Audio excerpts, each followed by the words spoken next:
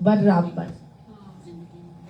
اور اگر ایک سے زیادہ ہے، یہ آگے لکھا ہوا ہے کہ اس کا ایک بھائی یا ایک بہن موجود ہو تو بھائی اور بہن ہر ایک کو چھٹا حصہ ملے گا، اور بھائی بہن ایک سے زیادہ ہو تو کل ترکے کے 1/3 میں وہ سب شریک ہوں گے. ٹھیک ہو گیا. زوج کو جو نکلنا تھا وہ نکل گیا، اور جو باقی بچا وہ کتنا جائے گا؟ بہن بھائیوں کو. اب اس کے اولاد بھی نہیں تھی، اس کی ماں باپ بھی نہیں تھے، بہن بھائی تھے، تو بہن بھائیوں کو اگر زیادہ تھے تو 1/3 میں سے سب کو 1/3 حصے میں سے ایکولی ڈیوائڈ کر دیا جائے گا. لیکن ایک بہن ایک بھائی تھے تو 1616. اب باقی جو مال ہے وہ کہاں جائے گا؟ اس بات. ٹھیک ہے. میت کے قریب ترین مرد رشتہ دار کو وہ مال چلا جائے. ایکسکیوز می، اگر 2 مائیں ہیں، 2 مائیں ہیں، باپ ایک ہے، تو اس میں پھر کیسے ڈویژن ہوگی؟ باپ ایک ہے، 2 مائیں ہیں، تو وہ اللاتی بہن بھائی کہلاتے ہیں. ہاں جی. یہ بہن، یہ کلالہ کی تقسیم ہے. یہ الگ جس کا نہیں ہے، جس کے نہیں ہے، جس کے والدین بھی نہیں ہیں، اولاد بھی نہیں ہے. ٹھیک ہے نا؟ ہاں. آپ جو وہ بات کر رہی ہیں، تو اگر ایک سے زیادہ بیویاں ہیں تو وہ ان کے اندر 1/8 ایکولی سب میں ڈیوائڈ ہوگا. اچھا 2 بیویاں ہیں، 1 میاں ہے، جی. 1/8. تو 1/8 بیوی کو ملے گا، اور اگر 2 بیویاں ہیں تو 1/8 کو ایکولی 2 میں ڈیوائڈ اور کیا اولاد جائے کو گا. کیا ملے گا؟ اولاد نہیں ہے نا. نہیں، آپ تو وہی بات کر رہی ہیں نا کہ ایک آدمی ہے جس نے 2 بیویاں کی ہوئی ہیں اور اس کی اولاد بھی ہے. نہیں، وہ 2 بیویاں ہیں نا، اس کی ایک خاوند ہے. آگے ان 2 بیویوں میں سے ایک بچے بھی ہیں، جی، جی، ایک جی. کے 2 ہو گئے، دوسری کے 2 ہو گئے. تو وہ اولاد ہی ہے ساری. وہ ساری اولاد ہے. اور بیویاں ہیں. نہیں، پھر اس میں میں ڈسپیوٹ نکالنا چاہتی ہوں. جو بیوی کی پھر جائیداد ہے وہ اسی طرح تقسیم ہوگی، دوسرے کے بچے کو بھی کہ اس کو الگ ہوگی. جیسے 2 بیویاں پوری کرنے چاہیے ہے، میت بیوی ہے. ہاں جی جی. تو وہ تو اپنی اولاد کو دے گی نا، وہ اس کی اولاد کو تو نہیں دے گی نا. شوہر کی اولاد کو نہیں ملے. شوہر کی اولاد کو تھوڑی دے گی. اپنے شوہر کو شوہر کو مل جائے گا اس کا مال، لیکن دوسری بیوی کی اولاد تو اس کی اولاد نہیں ہے نا. سمجھ آئی ہے ان کا کوشچن؟ آپ لوگوں کو بڑا ویلڈ کوشچن انہوں نے کیا ہے. لیکن یہ سمجھ آیا آپ کو؟ ایک آدمی ہے جس کی 2 بیویاں ہیں، ایک عورت یا ایک بیوی مر گئی، اس کی اولاد ہے، تو وہ اس کا جو مال ہے وہ کس کو جائے گا؟ کیا دوسری بیوی کے بچوں کو بھی جائے گا؟ نو، وہ اس کے بچے نہیں ہیں، وہ اس کے شوہر کے بچے ہیں، اس کے بچے نہیں ہیں. اس کے مال اس کے بچوں میں جائے گا، اس کو خاوند کو جائے گا، اس کے والدین کو ملے گا. مرد کی اگر 2 بیویاں ہیں تو مرد کا مال اس کے 2 بیویوں کے 8 اولادیں سپوز، تو اس کی 8 اولادیں کنسیڈر ہوں گی، اور اس کا مال 8 اولادوں میں ڈسٹریبیوٹ ہوگا. اسی کے ہوں گے نا. ہاں، اسی کے بچے. ہاں ٹھیک ہے نا. یہ تو اپنا مال اپنی اولاد کو جائے گا. اچھا، اگر صرف ایک ہی بھائی یا ایک ہی بہن ہے تو 1/6 ملے گا، اور باقی 5.6 جو ہے وہ اسبا کو مل جاتا ہے. ٹھیک ہو گیا. اچھا، اللہ تعالیٰ نے فرمایا کہ جبکہ وصیت جو پوری کر دی جائے اور قرض جو میت نے چھوڑا ہو اس کو ادا کر دیا جائے، غیر مضارن، بشرط یہ کہ وصیت ضرر رساں نہ ہو، یعنی کہ ایسی وصیت نہ کی ہو جس سے لوگوں کو کوئی تکلیف ہو سکتی ہے. وصیت ضرر رساں کیسے ہوتی ہے؟ ایک تو یہ کہ آپ نے 1/3 سے زیادہ پر وصیت کر دی، ٹھیک ہے، تو پھر وارثوں پر جائز ہے کہ وہ اس کی وصیت کو ٹھیک کریں. ان پر لازم ہے کہ وہ غلط وصیت کو صحیح کریں، کیونکہ آپ صلی اللہ علیہ وسلم نے فرمایا کہ انسان ساری عمر نیک اعمال کرتا رہتا ہے اور مرتے وقت وصیت میں ضرر رسانی کر کے اپنی کتاب زندگی کو ایسے عمل پر ختم کر جاتا ہے جو اس کو دوزخ کا مستحق بنا دیتی ہے. تو لہٰذا اس لیے ضروری ہے، وارثوں پر یہ لازم ہے یا رشتہ داروں پر لازم ہے کہ وہ وصیت اگر ضرر رساں ہے یا 1/3 سے زیادہ پہ کر دی ہے تو اس کو 1/3 پر صرف لے کر آئے، باقی سارے مال کو وراثت کے قانون کے حساب سے تقسیم کیا جائے. دوسرا، وصیت ضرر رساں ایسے ہو سکتی ہے کہ انسان مرض الموت میں مبتلا ہو کہ میں اس کو لگتا ہے کہ اب میں نے بچنا نہیں ہے, میری ایسی بیماری آ گئی ہے, اور وہ کیا کرے, اپنی پوری کی پوری جائیداد کسی کو ہبا کر دے, بیوی کو دے دے, یا اپنے کسی بھائی کو دے دے, یا کسی کو دے دے, دوست کو دے دے, یا کسی کو گفٹ کر دے, اور کہ صرف اس لیے کہ میں نے اپنے مال کو اپنی اولاد میں نہیں تقسیم کرنا, نہیں دینا حقیقی وارثوں میں. سمجھ آئی؟ تو یہ بھی ضرر رساں.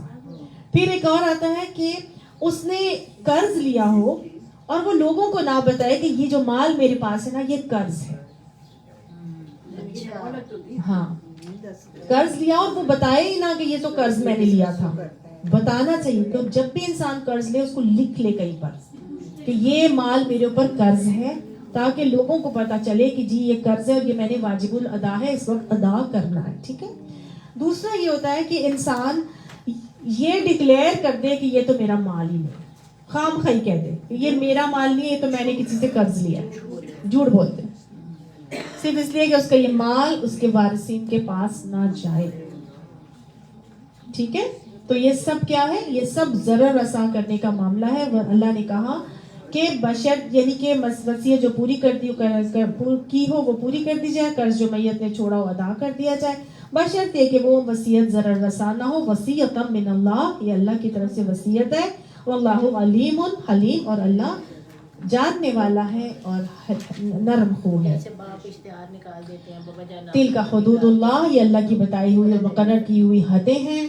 وَمَن يُطِعِ اللَّهَ وَرَسُولَهُ, اور جو اللہ اور اس کے رسول کی اطاعت کرے گا, يُدْخِلْهُ جَنَّاتٍ تَجْرِي مِن تَحْتِهَا الْأَنْهَارُ, اللہ اس کو جنت باغات میں داخل کرے گا جن کے نیچے سے نہریں جاری ہوں گی. خالدین فیہا, وہ اس میں ہمیشہ رہیں گے. وَذَلِكَ الْفَوْزُ الْعَظِيمُ, اور یہ بہترین عظیم الشان کامیابی ہے. وَمَن يَعْصِ اللَّهَ وَرَسُولَهُ, اور جو کوئی نافرمانی کرے گا اللہ کی اور اس کے رسول کی, وَيَتَعَدَّ حُدُودَهُ, اور وہ حدود سے تجاوز کرے گا, اس کی مقرر کردہ حدود سے تجاوز کر جائے گا. آپ دیکھ لیجئے وراثت کے قانون کے اندر گڑبڑ کرنا, اللہ نے کہا اس کے حدود سے تجاوز کرنے کے مترادف ہے. یدخلہ نارن, اللہ فرماتا ہے اس کو وہ داخل کرے گا آگ میں. خالدن فیہا, وہ اس میں ہمیشہ رہے گا. وَلَهُ عَذَابٌ مُہین, اور اس کے لیے رسوا کن عذاب ہے. قرآن میں آتا ہے, مفہوم بتا رہی ہوں آپ کو, کہ حبیطت اعمالہم کے الفاظ آتے ہیں کہ اس نے سارے اعمال ضائع کر دیے اگر اس نے وراثت کے مال میں گڑبڑ کر دی اور نہیں ان کو حقداروں کو ان کا حق پہنچایا. وراثت تو بعد میں آتی ہے, تو جو لوگ بانٹتے ہیں وہ خرابی کر سکتے ہیں, مرنے والا تو چلا گیا. نہیں تو مرنے والا کیسے وہ جگہ کے سامنے یہ تو پھر ان کو گناہ ہے نا, یہ تو جو بعد میں جو غلط کر رہے ہیں تو ان کے اوپر ہے نا گناہ. جو خود کر کے گیا ہے, یہ تو سارا وراثت کے مال میں گڑبڑ کرنا ایک تو وصیت کے حوالے سے ہے کہ انسان وصیت صحیح کر کے جائے. اگر نہیں کر کے گئے وصیت ان کیس, تو اب جو وارث ہے ان پر حق ہے نا کہ وہ وراثت کی تقسیم صحیح کریں. اسی لیے آپ صلی اللہ علیہ وسلم نے فرمایا تھا علم المیراث خود بھی سیکھو اور دوسروں کو بھی سکھاؤ. یہ وہ علم ہے جس کا معلوم ہونا بہت ضروری ہے. یہ اللہ کی حد ہے, حدود اللہ میں آ رہا ہے, پڑھا ہے نا ابھی ہم نے. اس کو چھوٹا یا ایزی نہیں لینا چاہیے. ابھی جو میں نے آپ کو اتنا ٹائم لگایا ایکسپلین کرنے کے لیے, اس کو گھر میں جا کے وہ جو میں نے آپ کو اپنے واٹس ایپ گروپ کے اندر پیج بھی بھیجا ہے, یہ دوبارہ سے آیات نکالیں اور ان کو دیکھیں اور ان کو تقسیم کریں. کچھ اماؤنٹ لکھیں کہ جیسے 4 لاکھ روپے ہیں, اس کو تقسیم کرنا ہے. ایک اور کنڈیشنز بنائیں اپنی طرف سے خود کہ جی ایک بیٹا تھا, اپنی فیملی میں سے بنا لیں, کسی کی ادھر ادھر اپنے ہی بچوں کے سیٹنگ کر کے دیکھیں کہ جی کیا حساب کس طرح جائے گا, کس طرح آپ کو پتا ہونا چاہیے. میں نے کافی ڈیٹیل سے آپ کو ایک ایک چیز ایکسپلین کرنے کی کوشش کی ہے, اور اگر لیکچر بھی سننا چاہیں تو بے شک میرا آن لائن نکال کے دوبارہ سے سن لیجیے گا. پھر بھی کوئی تکلیف پریشانی آتی ہے یا کنفیوژن ہوتی ہے تو I am here to explain you. ٹھیک ہے, انشاءاللہ نیکسٹ کلاس میں اس کو کر لیں گے. لیکن یہ سیکھنا بھی ہے, سکھانا بھی ہے. اتنا علم آنا چاہیے کہ کوئی ہمارے ساتھ فراڈ نہ کرے, گڑبڑ نہ کرے, اور اگر کوئی کرنا چاہ رہا ہے کسی میں تو ہم اس کو گائیڈ کرنے والے بن سکیں. ہم کسی کے ساتھ نہ ہم زیادتی کریں نہ کرنے دیں. نہ ہونے دیں. ٹھیک ہے. جزاکم اللہ خیرا کثیرا. السلام علیکم ورحمۃ اللہ وبرکاتہ. سبحانک اللہم وبحمدک نشہد ان لا الہ الا انت نستغفرک ونتوب الیک. سبحان ربک رب العزۃ عما یصفون وسلام علی المرسلین والحمد للہ رب العالمین. یا رحیم یا ذو الجلال والاکرام یا حی یا قیوم برحمتک نستغیث. ربنا هب لنا من ازواجنا وذرياتنا قرة اعین واجعلنا للمتقین اماما. اللهم انا نسألك الهدى والتقى والعفاف والغنى. یا رحیم یا شافی یا منان یا ذو الجلال والاکرام یا حی یا قیوم یا شافی المجیب الدعوات. یا رحیم یا ذو الجلال والاکرام.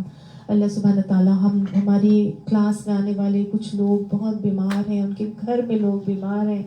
یا رحیم ابراہیم کو شفا صحت کاملہ عاجلہ نصیب فرما دے. یا رحیم وہ چھوٹا سا بچہ آپ کے گھر کا دیدار کر کے آیا ہے، اللہ وہاں جب سے آیا بیمار ہے.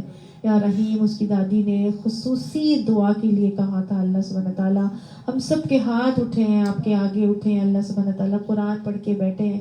یا رحیم جو آپ کو سب سے زیادہ پسند آ رہا ہے اللہ اس کی ہی وجہ سے، اللہ اسی کے بلبوتے پر اللہ ہم سب کی اٹھے ہوئے ہاتھ رد نہ کرنا.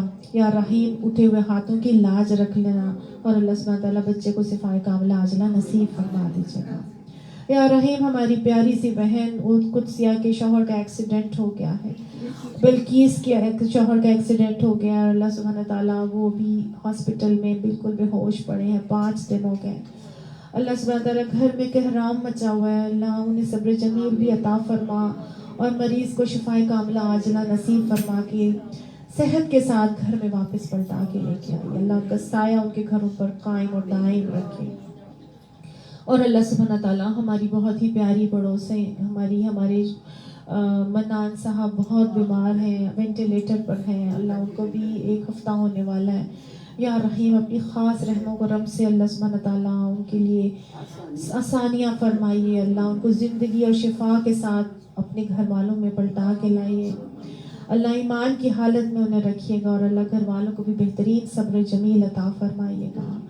یا رحیم یہ سب حالات جس پہ گزرتے ہیں وہی جانتا ہے کہ کس مشکل سے گزر رہے ہیں. اللہ آپ جاننے والے ہیں، آپ دلوں کو حالات جانتے ہیں. اللہ سبحانہ تعالیٰ ہماری پیاری سی بہن جو رفیہ ہے اللہ اور اپنی والدہ کی جس طرح وہ خدمت کرتی ہیں، وہ بھی بہت بیماریاں سے گزر کے کس طرح سے رفیہ کی خدمتیں، رفیہ کا مال پانی بہانا اور جس طرح اپنی والدہ کی انہوں نے خدمت کی ہے. اللہ ان کی والدہ آج ہمارے ساتھ بیٹھی ہیں. اللہ سبحانہ تعالیٰ انہیں ایمان کی حالت میں صحت اور سلامتی والی زندگی نصیب کرنا. یا رحیم ان کی یہ کوششیں، ان کی کاوشیں اور ان کی جو خدمتیں ہیں وہ بڑھا چڑھا کے ان کے لیے اجر و ثواب کا ذریعہ اور جنت میں داخلے کا وسیلہ بنا دیجیے گا.